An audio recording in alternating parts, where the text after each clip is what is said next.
My dear friends, there is a restlessness in the hearts of men and women today, a darkness not of the night but of the soul. We search for happiness, and yet we chase shadows. We hunger for light, but settle for the flicker of temporary pleasures. But I tell you, true happiness is not the absence of suffering, but the presence of purpose. It is not found in having, but in being right with God, with oneself, and with others. Allow me to share with you 5 principles that can lift you from the valleys of darkness into the sunshine of authentic joy. These are not merely suggestions, they are truths carved into the human heart, truths that have stood the test of time, truths that are fire, tested and soul approved. We live in a time when the world recoils at the very mention of suffering. We are told to avoid pain at all costs, to numb ourselves with distractions, to medicate discomfort, and to escape into comfort as if that were the highest good. But what a tragedy it is when we begin to believe that the purpose of life is ease. The soul is not strengthened by comfort. It is strengthened by sacrifice, and herein lies one of the great paradoxes of our faith. The path to joy is through the cross. Look to Calvary. There was no spotlight, no applause, no comfort.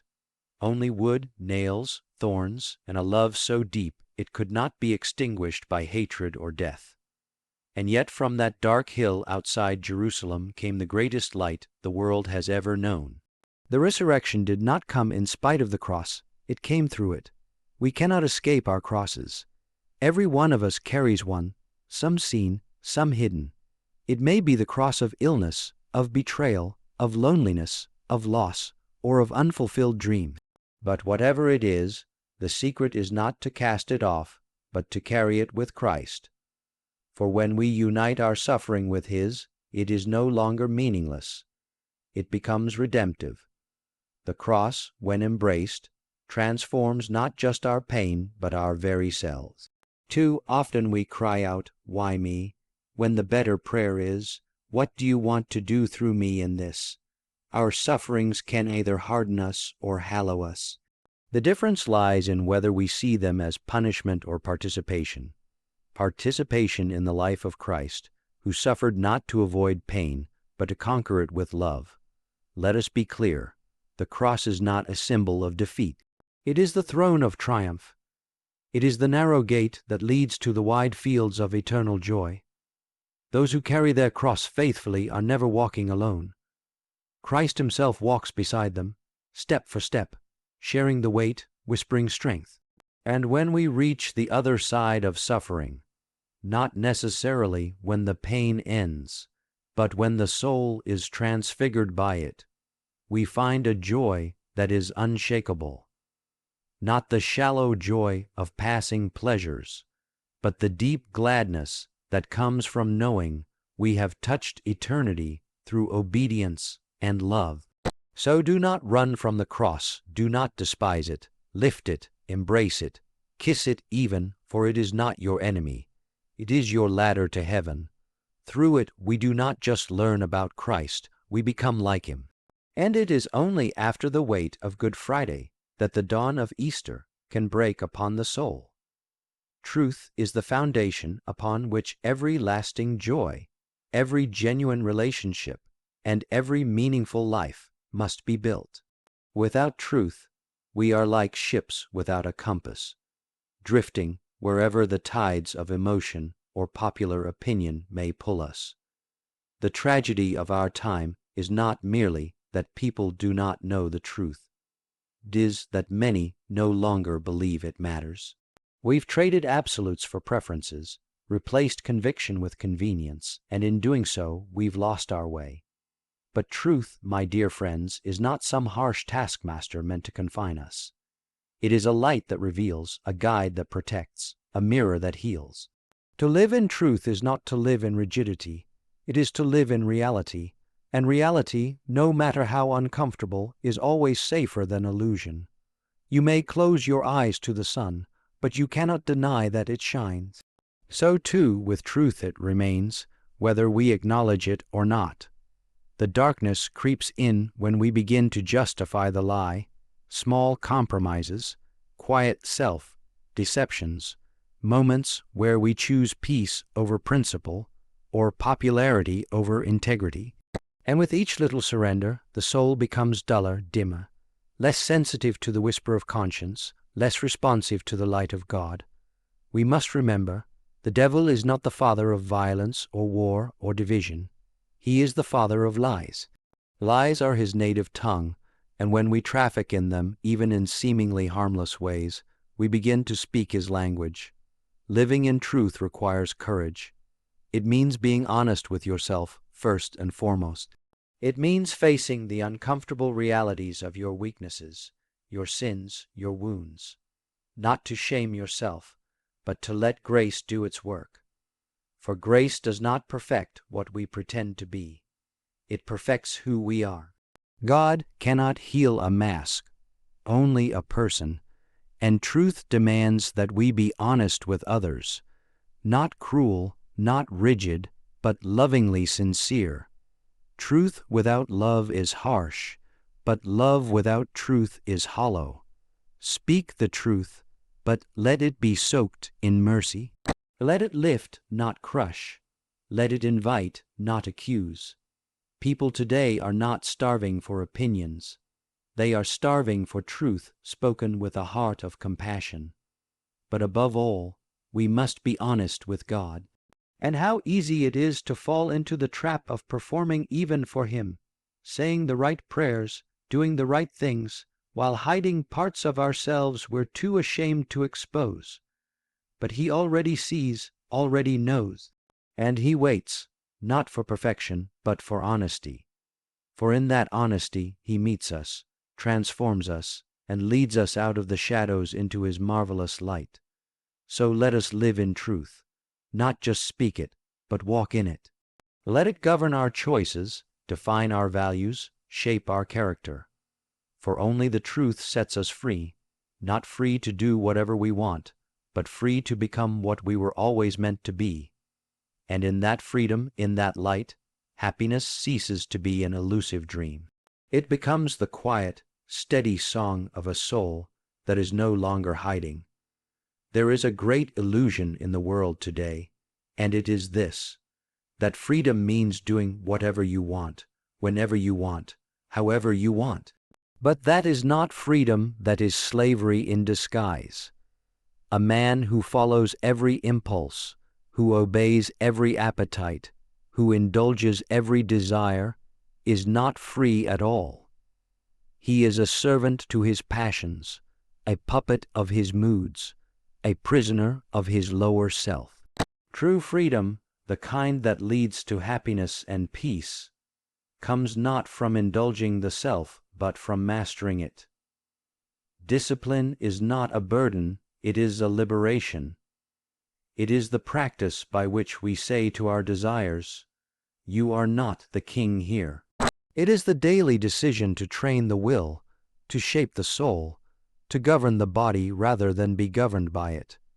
We admire athletes who rise before dawn to train, musicians who practice until their fingers bleed, scholars who study long after others have gone to sleep. Why? Because they understand something we often forget, that excellence is not born from comfort, but from commitment. And so it is with the soul. Holiness, character, inner strength, these are not the fruit of indulgence. They are the fruit of discipline. There is a reason why Christ said, "If anyone would come after me, let him deny himself, take up his cross, and follow me."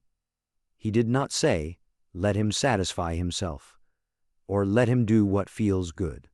The path of discipleship and the path to happiness is lined with moments of denial, of saying no to what is easy in order to say yes to what is right. Desire in itself is not evil. God gave us desire, the desire for love, for beauty, for joy. But when desire becomes the master instead of the servant, it leads us into bondage. It promises happiness but leaves us empty. Discipline, on the other hand, seems harsh at first. It demands effort, restraint, sacrifice. But it leads to a soul at peace, a will strengthened by virtue, a life lived with purpose. Ask yourself this: who is truly free? The man who cannot go a day without drinking, or the one who has learned to live in moderation? The woman who must be constantly entertained, or the one who finds joy in stillness and silence? Freedom is not found in doing what we want, it is found in wanting what we ought. Discipline is the guardian of love. It protects marriage, it safeguards integrity, it strengthens prayer, it deepens faith. Without it, even the best intentions wither, but with it, the soul grows strong, and happiness becomes something not fleeting, but enduring. So let us not fear discipline, let us embrace it. Let us train our minds with truth, our hearts with virtue, our bodies with temperance. For in mastering ourselves, we make room for God to master us. And where God reigns, there the soul is truly free. There are few burdens heavier than the weight of unforgiveness. It clings to the soul like rust on metal, slowly corroding our peace, our joy, and even our capacity to love. When we refuse to forgive, we do not imprison the one who hurt us. We imprison ourselves. We lock our hearts in a cell of resentment, and then we carry the key in our own pocket, refusing to use it. Bitterness is not just a feeling, it is a condition of the soul. It begins as a wound, often legitimate. Someone has betrayed you, abandoned you, lied to you, or broken your trust. And in that moment, the pain is real. But if we allow that pain to harden into hatred or fester into resentment, it becomes poison. A poison we sip daily, while hoping it somehow harms the other person. To forgive is not to say that what happened was right. It is not to pretend that we were not wounded, or that justice does not matter. No, forgiveness is far more powerful, and far more difficult than that. It is the choice to release someone from the debt they owe you, not because they deserve it, but because God has released you from the debt you owe him. There is no true happiness where unforgiveness lives. A grudge may feel like power for a time, but it slowly drains us of strength. It keeps us tethered to a past hurt, unable to move forward, unable to love freely. And perhaps the most tragic part of all is this: when we do not forgive, we often become like the very thing that hurt us. In refusing to let go of the offense, we allow it to shape us. Look at the cross. There hangs the innocent one, bruised and bleeding, and from his lips come not words of blame or vengeance, but the most astonishing sentence ever spoken in the midst of pain: "Father, forgive them, for they know not what they do." He did not wait until they apologized. He did not wait until they proved they were sorry. He forgave as an act of love, as a gift, as a victory over evil. We are called to do the same, and yes, it will cost us something. Forgiveness is not cheap, but the price of unforgiveness is far higher. It costs us our peace, our clarity, our relationship with God. For how can we stand before the throne of mercy while refusing to extend mercy to others? Forgiveness may not restore the relationship. It may not change the other person, but it changes you. It sets you free. It heals the soul from within. It allows the love of God to flow unblocked, unhindered, uncluttered by the debris of old wounds. So if there is someone in your life, a parent, a friend, a spouse, a child, even yourself, whom you have not forgiven, do not delay. Begin today. You may not feel ready, but forgiveness is not a feeling. It is a decision, an act of the will. You take the first step, and grace will meet you there.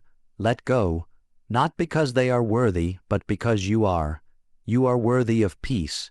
You are worthy of joy. You are worthy of living without the chain of bitterness wrapped around your heart. And when you forgive, truly forgive, you will find that happiness returns, not as a flash, but as a steady light warming your soul once more. One of the greatest deceptions of our age is the belief that this world is all there is. We are told to live for the moment, to build our lives around what we can touch, taste, and possess. Success is measured in numbers, happiness in comforts, and meaning in popularity. But all of these things, wealth, status, possessions, beauty, they pass. Time strips them all away. What we hold today will be gone tomorrow, and yet we cling to them as though they were eternal. But the soul knows better. Deep down, we each feel a pull towards something beyond the visible. A longing nothing in this world can satisfy. That ache, that yearning, is not a flaw. It is a compass pointing us home, for we were not made for this world, we were made for eternity. Everything we chase in this life must one day be left behind. No one carries their career into eternity. No one brings their bank account across the veil of death. Fame fades, bodies age, titles are forgotten. The only things that endure are the things of the soul: love, virtue, sacrifice, faith. These are the treasures that death cannot touch. To live for eternity is not to abandon the world. It is to live within it with a greater purpose. It is to see life as a preparation, not a destination. Every act of kindness, every honest sacrifice, every silent prayer, they all echo into forever. Nothing done in love is ever wasted. The saints did not despise the world. They simply refused to be ruled by it. They used the world to grow in holiness, to serve others, and to glorify God. They lived with their feet on earth but their hearts in heaven, and because of that, they lived with a joy that the world could not give and death could not take. Ask yourself, when you stand at the end of your life, and you will, what will matter, what will endure? Will you be comforted by your titles or your soul's state? Will your trophies satisfy you, or will your love for God and neighbor bring peace? To live for eternity is to reorder our values. It is to see time as precious, not because it's scarce, but because it's sacred. Each moment is a chance to prepare for the life that never ends. Each day is a bridge to forever. This perspective transforms everything. It gives meaning to suffering, direction to our choices, and clarity to our priorities. We no longer fear death, for death becomes a doorway, not a defeat. We no longer panic at loss, because our true treasure is stored in heaven. We no longer feel aimless, for our compass is fixed on the eternal horizon. So do not be seduced by the temporary. Do not spend your life building sandcastles when you are called to build a kingdom. Fix your eyes on what is unseen, for what is seen is passing, but what is unseen is eternal. Live now as you wish to live forever.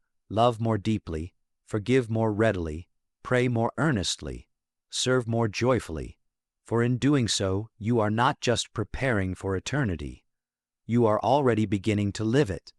My dear friends, if you wish to walk from the darkness to happiness, live by these 5 principles. Embrace the cross, live in truth, choose discipline, forgive freely, live for eternity. Let these guide you, challenge you, and lift you. For happiness is not a possession to be grasped, but a light to be lived. And when you walk in the light, truly walk in the light, you will not just find happiness. You will become a beacon of it to others. God love you.